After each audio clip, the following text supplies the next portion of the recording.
Hello বন্ধুরা, আসসালামু আলাইকুম। পাপড়ি মাশরুম অ্যান্ড অ্যাগ্রো ফার্মের পক্ষ থেকে সবাইকে শুভেচ্ছা। আশা করি সবাই ভালো আছেন। যারা একদম নতুন আছেন, পানি স্প্রে কিভাবে করবেন মাশরুম চাষের ক্ষেত্রে তারা দেখে নেন। অনেকেই আছেন যে গাছে যে স্প্রে করা হয় সেই স্প্রেগুলো দিয়ে স্প্রে করেন, যার কারণে পর্যাপ্ত পরিমাণ পানি না পাওয়াতে মাশরুমের উৎপাদন দেরিতে হয় এবং ফলন ছোট হয়। এই বিষয়গুলো যদি সঠিকভাবে আপনি না জানেন সেক্ষেত্রে মনে হবে কেন হচ্ছে না বা ঠিক মতো মনে হয় এগুলো উৎপাদন হয় না। যখন আপনি নতুন চাষ করবেন তখন আপনার কোনো স্প্রে কেনার দরকার হয় না। জাস্ট এরকম একটা পানির বোতলের মুখকে আপনি 1 ইঞ্চি তার কাটা দিয়ে এভাবে ছিদ্র করে নেবেন ঝর্ণার মতো করে, তাহলে আপনার পর্যাপ্ত পরিমাণ পানিটা পাবে। আমি দেখিয়ে দিচ্ছি, তাহলে বুঝতে পারবেন যে এটা ঠিক স্প্রে যেভাবে মাশরুমের জন্য দরকার ঠিক সেভাবেই হচ্ছে।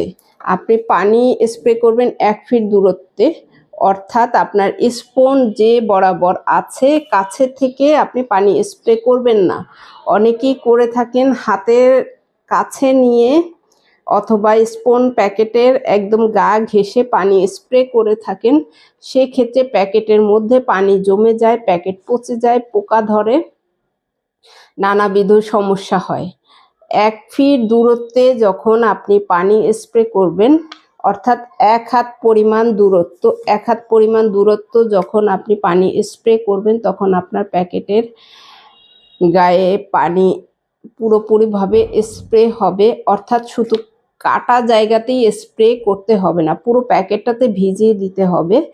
আপনার মনে হতে পারে পুরো প্যাকেটে তো পলি করা, তাহলে প্যাকেটটা ভিজিয়ে দিয়ে কি লাভ? না, সে তার প্রয়োজন অনুযায়ী বাহিরের পানির থেকে সে তার পর্যাপ্ত পরিমাণ পানিটা টেনে নেবে, যার কারণে পুরো প্যাকেট ভিজিয়ে দিতে হয় 1 ফিট দূরত্বে পানি স্প্রে করে। এই দূরত্ব বজায় রেখে পানি স্প্রে করলে প্যাকেটের মধ্যে পানি জমবে না এবং তারপরেও অনেক সময় জমে যায়। যখন 2 বার বা 3 বার হারভেস্ট করার পরে প্যাকেট লুজ হয়ে যায়, সেক্ষেত্রে প্যাকেটে পানি জমে যেতে পারে। সেক্ষেত্রে আপনি স্পুন প্যাকেটটা উপর করে রাখবেন কয়েক ঘন্টা বা 1 দিন, যাতে পানিটা ঝরে পড়ে যায়, আবার স্বাভাবিকভাবে রাখবেন, তাহলেই ঠিকভাবে আপনি মাশরুমের যত্ন নিতে পারবেন।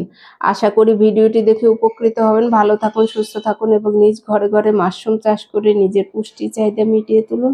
ভালো থাকুন, আল্লাহ হাফেজ।